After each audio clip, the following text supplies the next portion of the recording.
Selamat malam saudara, dari data Kementerian Komunikasi dan Informatika terkait penanganan konten negatif di media sosial dan situs menunjukkan bahwa masih banyak masyarakat yang menyebarkan konten negatif. Dari data tersebut, peran media massa sangat dibutuhkan sebagai penyeimbang berbagai informasi palsu yang tersebar di dunia maya. Apalagi saudara menjelang pemilu serentak tahun 2024 mendatang. Lantas bagaimana peran media massa untuk mengantisipasi berita palsu menjelang pemilu 2024? Kita akan membahas selama 30 menit ke depan. Saya Cynthia Rompas di Titik Pandang.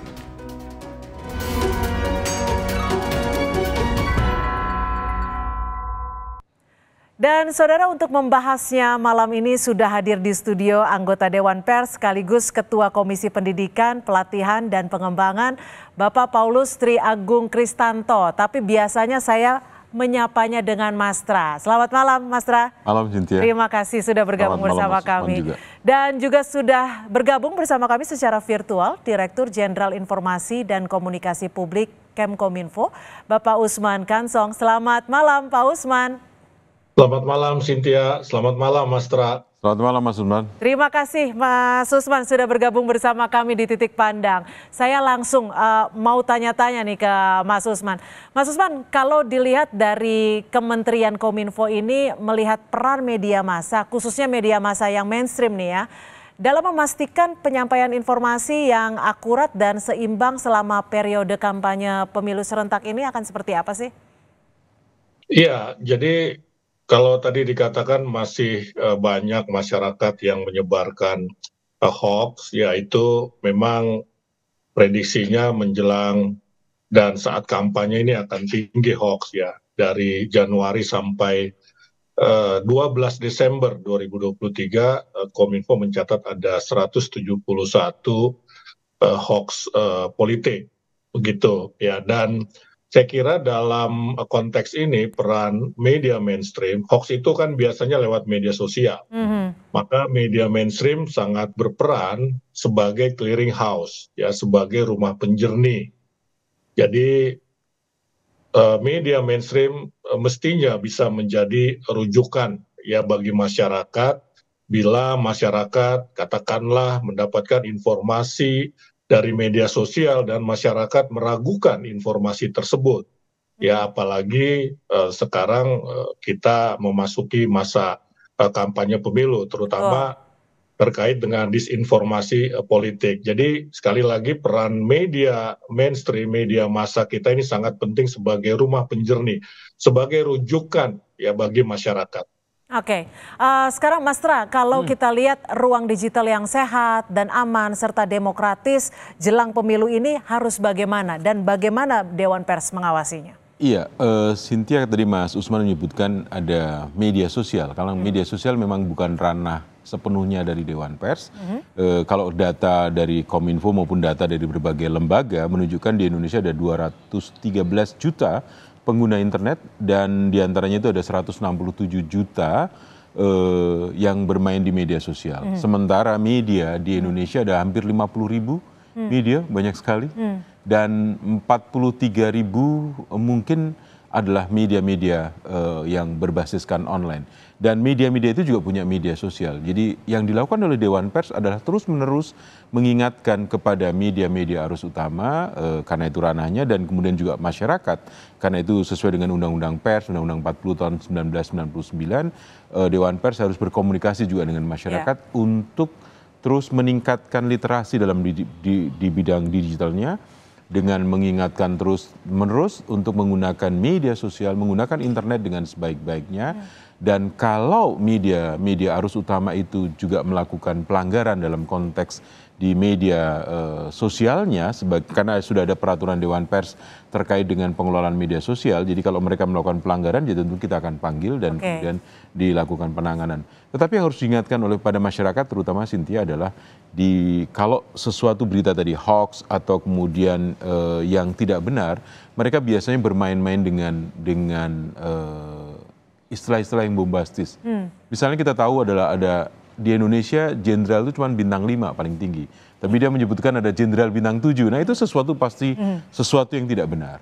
Jadi model-model seperti ini yang mengingatkan yang sederhana ini penting dan terus akan dilakukan. Meskipun kita tahu bahwa itu tidak mudah, apalagi masyarakat kita masih menempatkan media sosial sebagai rujukan untuk mencari berita pertama kali. Meskipun kemudian terkininya seperti itu ya. Terus kemudian mereka melakukan pendalaman dan menyaring klarifikasi, verifikasi itu di media-media arus utama. Jadi kualitas media arus utama menjadi sangat penting. Perannya jadi cukup besar ya, Mas Raya.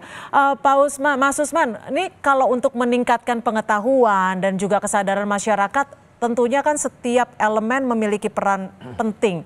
Lalu bagaimana untuk peningkatan partisipasi masyarakat pada pemilu serentak nanti ini? Ya, jadi Kominfo melakukan literasi pemilu 2024 ya melalui sosialisasi, melalui kampanye-kampanye pemilu damai. Nah, jadi kita mengajak masyarakat untuk berpartisipasi dalam pemilu 2024 dengan datang ke TPS dan mencoblos. Kalau kita lihat partisipasi di pemilu 2019 itu sudah sangat tinggi, 82%, hampir 82%, dan kita menginginkan ya sekurang-kurangnya sama, ya kalau boleh meningkat. Nah, kita perlu mengkampanyekan ataupun mengajak partisipasi, masyarakat berpartisipasi, apalagi karena sebagian besar pemilih kita pada 2024 ini adalah generasi Z dan generasi milenial, ya jumlahnya 50% lebih, hampir separuh atau lebih dari separuh begitu. Dan kita perlu mengajak mereka, ya apalagi banyak di antara mereka yang baru pertama kali memilih, jadi pemilih pemula. Karena itu ajakan menjadi penting yang menyasar terutama mereka, ya terutama mereka, apalagi ada anggapan, walaupun anggapan ini tidak sepenuhnya benar. Anak-anak muda biasanya apatis terhadap politik, walaupun kalau kita lihat mereka sebetulnya sangat partisipatif ya di media sosial untuk katakanlah mengkritik, menyampaikan pendapatnya, pendapat politik tentu saja, dan ini tinggal kita ekspresikan saja, kita alihkan dari media sosial ini ke dunia nyata, dalam hal ini ya pemilu begitu. Mereka datang ke TPS, kemudian mencoblos, dan kita juga mengkampanyekan agar mereka memilih secara benar lah ya, dalam arti memeriksa betul-betul kandidat yang akan dipilih, karena akan menentukan juga masa depan mereka di 5 tahun ke depan, bahkan mungkin bisa 10 tahun ke depan begitu, kalau memang dia kandidat kita itu mau dipilih lagi di periode berikutnya begitu. Tapi Mas Usman, ada tidak sih saran yang bisa diberikan Kominfo sendiri kepada masyarakat, apa hal-hal apa saja yang harus diantisipasi ataupun mungkin diwaspadai untuk menyaring informasi-informasi yang bisa dikatakan mungkin akan menjerumuskan atau berbau negatif? Ya, jadi kita melakukan literasi digital. Ya, melakukan literasi digital, kita ajak masyarakat secara luas ya untuk meningkatkan kekritisannya terhadap segala informasi, terutama yang datang dari media sosial. Ya, kita berikan tips-tipsnya bagaimana mengidentifikasi satu informasi. Misalnya kalau too good to be true, maka itu adalah informasi yang mestinya kita ragukan, atau too bad to be true, ya terlalu baik untuk benar atau terlalu buruk untuk benar. Tadi Mas Tra sampaikan kalau jenderal itu bintang 7 itu too good to be true, atau bintang 8, ya terlalu baik untuk benar begitu. Maka itu adalah informasi yang patut kita ragukan, dan ketika masyarakat meragukan satu informasi yang mereka dapat dari media sosial, maka rujuklah ke media mainstream, cari apakah media mainstream memberitakan itu. Ya kalau tidak memberitakan itu, maka ya kita bisa menyimpulkan bahwa itu adalah disinformasi ataupun hoax begitu. Atau kalau media mainstream memberitakan tetapi dengan memberikan notifikasi bahwa informasi tersebut adalah hoax, ya maka kita tentu tidak lekas menyebarkan informasi ataupun hoax tersebut begitu. Oke, Mas Ra, bagaimana sih sebenarnya kita bisa meningkatkan aksi yang dalam berdemokrasi yang bijak, cerdas, tapi juga mampu memberikan hal yang tepat gitu loh, karena ini kan perihal bangsa dan negara. Betul. Tapi dijawabnya nanti selepas jeda. Titik Pandang segera kembali.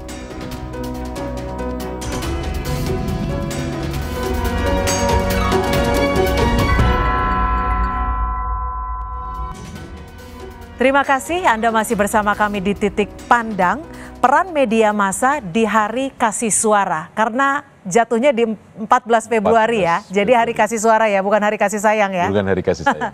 Nah Mas Ra, tadi pertanyaan saya yang belum terjawab ya, bagaimana kita bisa meningkatkan aksi dan dalam berdemokrasi yang bijak, yang pintar, yang smart, tapi juga memiliki manfaat yang besar untuk bangsa dan negara ini? Ya, yang pertama-tama Cynthia, bahwa nyaris tidak ada media arus utama yang kemudian mendorong orang tidak mengasih suaranya pada tanggal 14 Februari nanti. Semua media arus utama terutama pasti akan mendorong agar masyarakat menggunakan hak pilihnya. Tetapi hak pilih yang seperti apa yang digunakan? Hak pilih yang cerdas tentu saja seperti tadi, untuk membangun demokrasi. Dan internet itu memberikan peluang kita untuk semakin menumbuhkan kecerdasan itu. Dan kita juga tahu makin banyak kecerdasan buatan yang ditawarkan sekarang ini. Dan salah satu yang paling sederhana sebenarnya, kalau mau terkait dengan informasi dalam konteks politik, itu benar atau tidak, masyarakat bisa melakukan cek fakta di hampir dengan search engine. Dengan search engine kita bisa memastikan bahwa apakah informasi itu betul atau tidak. Dan Kominfo juga pasti akan memberikan juga informasi, dan media-media sosial dari media-media arus utama termasuk juga Dewan Pers sebagai satu-satunya lembaga yang diberi kewenangan oleh undang-undang untuk mengelola kehidupan pers di Indonesia, juga di media sosialnya juga memberikan peringatan-peringatan itu untuk mendorong masyarakat pertama menggunakan hak pilihnya, kedua menggunakan hak pilihnya secara cerdas, dan ketiga juga membangun society, membangun masyarakatnya dengan cerdas pula dalam bidang politik. Kenapa? Karena kalau kita tidak menggunakan hak pilih dan kemudian orang lain menggunakan hak pilihnya dan kemudian apa yang terjadi tidak sesuai dengan harapan kita nggak boleh menyalahkan karena kita tidak memberikan mengasih suara kita. Ya, jadi peran dan juga partisipasi itu penting karena ini dengan memberikan suara kita artinya mengasihi negara dengan, ya. Itu sesuai dengan fungsi pers, salah satunya sesuai dengan undang-undang pers adalah melakukan edukasi, pendidikan kepada masyarakat. Jadi kalau mencintai negara ini maka kasihlah suaranya untuk menentukan masa depan bangsa ini. Oke, di 14 Februari 2024.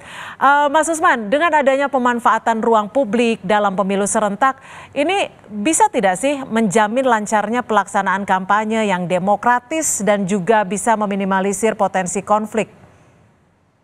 Ya, sebelum menjawab itu, saya bisa sampaikan juga bahwa Kominfo sudah merilis atau melaunching Pemilu Damaipedia, dan di situ pun kita bisa mengecek satu informasi apakah hoax atau bukan hoax begitu, tinggal masukkan keywordnya saja begitu. Pemilu Damaipedia. Nah, kemudian ya justru kita ingin memang menjadikan media apapun, media sosial, media massa, media konvensional sebagai ruang publik. Ya, ruang publik itu adalah ruang untuk berdialog, ya, untuk menyampaikan gagasan dan mendiskusikan satu gagasan begitu. Jadi kita tidak ingin media sosial maupun media mainstream menjadi bukan ruang dialog, tapi ruang yang katakanlah saling menyudutkan, saling menyerang begitu. Akhirnya tidak membawa manfaat buat publik, tidak melakukan pendidikan politik ya kepada masyarakat. Nah, ini yang sebetulnya kita ingin dorong ya, media harus memfungsikan dirinya sebagai ruang publik, terutama media mainstream, media arus utama. Karena kita kalau berharap kepada media sosial ini agak sulit ya, karena media sosial itu biasanya ruang konfirmasi dia. Jadi kita biasanya melakukan pembenaran di media sosial, dan kita hanya mencerna informasi yang sejalan dengan pikiran kita. Tetapi media mainstream ini punya fungsi yang lebih besar, jauh lebih besar untuk menjadi ruang publik, menjadi ruang dialog di antara berbagai kepentingan sehingga masyarakat tercerdaskan begitu dengan dialog tersebut. Oke, jadi memang media mainstream ini memiliki peran dan fungsi yang cukup besar.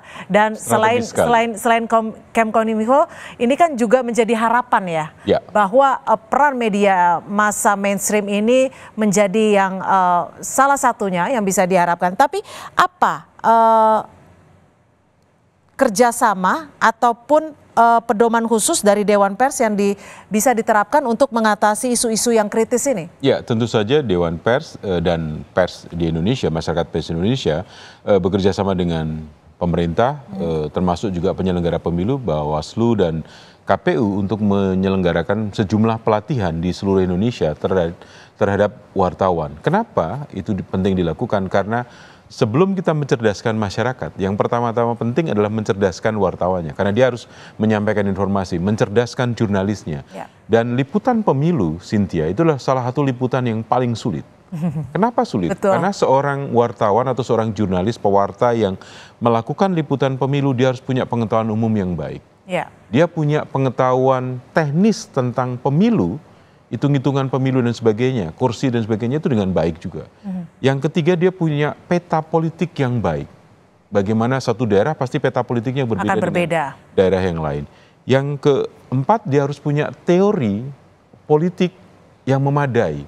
Karena seringkali kita mengatakan bahwa Amerika lebih demokratis dibanding Indonesia. Sebenarnya kan tidak, karena Amerika presiden tidak dipilih langsung. Sebandingnya di Indonesia, presiden dipilih langsung.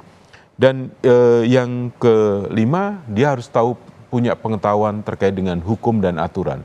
Hukum aturannya bukan hanya terkait dengan peliputannya dia atau medianya, tapi juga berkaitan dengan penyelenggaraan pemilu. Jadi meliput pemilu itu sebuah liputan yang tidak mudah, karena itu sebelum mencerdaskan masyarakat, tentu media wartawannya harus dicerdaskan lebih dahulu, dan itu yang dilakukan oleh Dewan Pers salah satunya, dan organisasi-organisasi wartawan maupun organisasi perusahaan pers, kemudian melakukan banyak pelatihan-pelatihan mempertajam pengetahuan wartawan. Dan kita harus mengakui jumlah wartawan di Indonesia sangat banyak, pendidikannya sangat beragam, dan itu menjadi sebuah pekerjaan yang menarik sekaligus menantang, dan terus dilakukan sepanjang periode-periode ini. Betul. Apalagi seorang jurnalis tentunya harus diminta netral juga ya saat memberikan informasi kepada masyarakat. Bukan netral sebenarnya, lebih pada independen. Jadi wartawan atau jurnalis atau pewarta ini kan profesi yang menarik, Cynthia. Dia di Indonesia terikat dengan undang-undang pers, terikat dengan kode etik jurnalistik, tetapi profesi wartawan ini juga kemudian terikat dengan dasar-dasar jurnalistik yang berlaku universal. Wartawan hanyalah satu-satunya profesi di dunia ini yang kemudian Cynthia menjadi wartawan di Indonesia, izin di Indonesia dalam tanda petik gitu, kompetensi di Indonesia, ke luar negeri pun nggak perlu ngurus izin baru kan, sudah diakui di sana. Jadi apa yang terjadi pada wartawan kita di Indonesia itu juga harus mencerminkan kemampuan dia secara global, dan karena itu membangun kualitas jurnalisme di Indonesia menjadi pekerjaan yang luar biasa, dan itu harus dimulai dari wartawannya. Dan Dewan Pers bersama dengan Kominfo, bersama dengan pemerintah, bersama dengan masyarakat pers di Indonesia juga terus mengembangkan kompetensinya. Kompetensi wartawan supaya apa? Supaya bisa mencerdaskan masyarakat dengan baik. Baik. Mas Usman, ada dukungan tentunya yang sudah dilakukan Kominfo. Tapi sosialisasi pemilu serentak tahun 2024 pastinya akan jauh berbeda dengan yang dilakukan di tahun 2019. Karena suasananya pasti juga akan berbeda. Apa saja yang saat ini dilakukan Kominfo? Ya, jadi kita yang pertama tentu melakukan kampanye pemilu damai. Kita punya tagline Pemilu Damai 2024. Nah, kita mengajak masyarakat untuk memilih, dan bila nanti dan pastinya akan terjadi perbedaan pilihan, kita buat kampanye bahwa perbedaan pilihan itu sementara, sedangkan persaudaraan itu selamanya, ya misalnya seperti itu. Jadi kita ya mari rayakan hari ataupun pesta demokrasi, hari kasih suara ini ya dengan ya enteng-enteng lah begitu ya, tidak perlu terbebani dalam arti bagaimana ya kalau pilihan saya berbeda dengan yang lain, itu biasa pilihan berbeda begitu. Nah, itu satu hal. Yang kedua juga kami melakukan literasi digital seperti saya sampaikan tadi dengan mengajak masyarakat untuk anti hoax ya. Anti hoax ini dalam arti ya tidak membuat hoax, tidak menyebarkan hoax, tidak lekas percaya kepada hoax. Yang ketiga juga kita mengajak masyarakat, kami ini bekerja sama dengan KPK misalnya ya untuk ya mengajak masyarakat menolak politik uang atau money politik, sebab kita ingin menjadikan pemilu 2024 sebagai pemilu yang partisipatif, bukan pemilu yang mobilitatif begitu istilahnya, artinya dimobilisasi uang begitu, kita tidak ingin. Karena kita tentu ingin meningkatkan kualitas demokrasi kita, meningkatkan kualitas pemilu kita. Nah, jadi arah kita adalah ke sana menciptakan pemilu yang damai, jujur, adil, dan yang paling penting adalah berkualitas. Yang berkualitas ini susah-susah gampang ya sebenarnya ya Mas Raya. Lalu Mas Usman, ada tidak strategi perspektif dari Anda untuk paslon berkampanye di dalam ruang digital dengan tidak memicu konflik politik? Ini kan juga sulit ya. Tapi nanti selepas jeda tetap di Titik Pandang.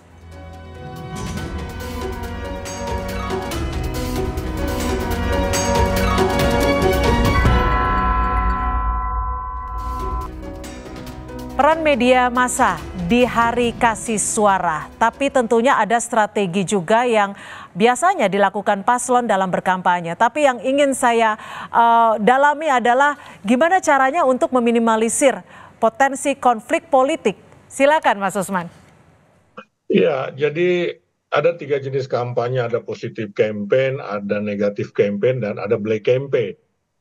Nah, yang tidak boleh, yang dilarang oleh Bawaslu dan KPU adalah black campaign atau kampanye jahat. Inilah yang kita sebut hoax politik atau disinformasi politik. Nah, jadi kampanye positif masih boleh, negatif masih boleh. Tetapi problemnya memang kampanye negatif ini kadang-kadang tipis batasnya dengan black campaign. Kampanye negatif itu menyerang lawan, tetapi masih menggunakan fakta-fakta. Ya misalnya jangan pilih kandidat A karena dia pernah terlibat pidana misalnya. Jangan pilih kandidat B karena begini begitu ya. Tapi ada faktanya ya, ada faktanya bisa kita cek begitu.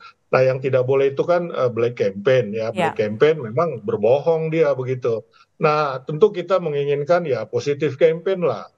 Sampaikanlah program-program para kandidat atau partai politik supaya masyarakat teredukasi secara politik. Bukankah salah satu tugas partai politik adalah melakukan pendidikan politik? Jadi itu yang menjadi kunci di tahun ini sepertinya ya. Mas Ra, ada tidak sih hal yang bisa dilakukan oleh Dewan Pers saat menerima aduan? Dan berapa banyak sebenarnya hal-hal yang saat ini berbeda mungkin dari tahun 2019? Tapi pertama-tama harus diingatkan Cynthia dan Mas Usman bahwa pemilu adalah konflik yang dilegalkan sebenarnya kan. Karena terjadi perebutan kekuasaan di situ, ada perebutan suara dan sebagainya, pasti akan terjadi konflik. Dan bahkan konflik yang diatur dalam konstitusi. Nah, media massa tentu saja didorong untuk tidak semakin memanaskan konflik ini. Bahkan kalau bisa mendorong tadi kampanye positif dan kemudian terukur tentu saja. Nah, setiap tahun jelang pemilu atau tahun-tahun politik di data selama ini di Dewan Pers selalu menunjukkan bahwa jumlah pengaduan meningkat, Cynthia. Jumlah pengaduan saat ini meningkat? Selalu meningkat kalau tahun-tahun politik. Tahun 2019, 2018 juga terjadi peningkatan pengaduan. Tahun lalu, tahun 2022, di Dewan Pers tercatat ada 691 pengaduan dari masyarakat dan dari berbagai kalangan. Tapi tahun 2023, Desember belum selesai sudah 813 pengaduan. Saat ini ya? Iya, dan pada bagian-bagian akhir ini pengaduan-pengaduan terkait dengan urusan-urusan politik misalnya. Bagaimana seorang kandidat merasa bahwa dia dirugikan atau seorang pejabat negara yang merasa dirugikan karena pemberitaan di media, baik melalui media arus utamanya maupun melalui media sosialnya. Karena tadi saya cerita bahwa hampir semua media di Indonesia itu punya kanal-kanal di media sosialnya. Jadi dan media sosial sudah menjadi platform baru dalam bermedia. Jadi itu juga cukup banyak dan Dewan Pers mencoba menjembatani persoalan-persoalan ini dengan basisnya kode etik jurnalistik tentu saja dan melakukan dialog dengan komunikasi dengan semua pihak untuk menemukan titik temu seperti titik pandang hari ini. Baik, terima kasih. Kalau dari Kemkominfo sendiri bagaimana bersiap untuk menghadapi potensi yang ada terhadap baik itu tantangan teknis dan juga peningkatan lalu lintas informasi digital dan juga potensi-potensi konflik yang bisa saja semakin hangat jelang hari pencoblosan? Ya, jadi tentu kita melakukan upaya-upaya pencegahan ya. Jangan sampai konflik itu betul sekali konflik yang dilegalkan, tetapi jangan sampai menjadi konflik yang tidak dilegalkan begitu jadinya begitu kan. Nah ini kita coba cegah ya, misalkan tadi dengan kampanye pemilu damai, kita juga akan melakukan kampanye nanti setelah pencoblosan, ya kita bisa menerima lah siapapun nanti yang terpilih begitu. Ya partai manapun nanti yang tampil sebagai partai dengan perolehan suara terbanyak begitu. Kalaupun ada problem-problem, ada ketidaksepakatan tentu semestinya disalurkan ke konflik yang dilegalkan, ya ini ke jalur hukum, ke Mahkamah Konstitusi. Supaya konflik itu tidak jadi konflik yang ilegal begitu. Kira-kira itu yang kami lakukan, tentu Kominfo berhubungan dengan komunikasi. Jadi yang kita lakukan adalah kampanye, kita mencegah dan kemudian kita memitigasi ya kemungkinan terjadinya krisis. Mudah-mudahan tidak terjadi dan saya kira tidak akan terjadi. Kita berharap bersama-sama. Yang penting kita semua sadar bahwa ya pemilu itu adalah sebuah arena ya bagi kita untuk menentukan masa depan kita. Ya masa kita menentukan masa depan tapi kita membuat kericuhan, konflik di sekarang ini kan tidak logis begitu. Baik, tentunya peran media massa dan juga peran pemerintah dan setiap elemen masyarakat akan menjadi begitu penting untuk penyelenggaraan pemilu serentak pada tahun 2024 mendatang. Terima kasih Pak Mas Usman Kansong, Dirjen Informasi dan Komunikasi Publik Kemkominfo Republik Indonesia sudah bergabung bersama kami di Titik Pandang, dan juga Mas Tra, anggota Dewan Pers sekaligus Ketua Komisi Pendidikan, Pelatihan dan Pengembangan sudah bergabung bersama kami di Titik Pandang. Selamat malam, saya Cynthia Rompas. Sampai jumpa.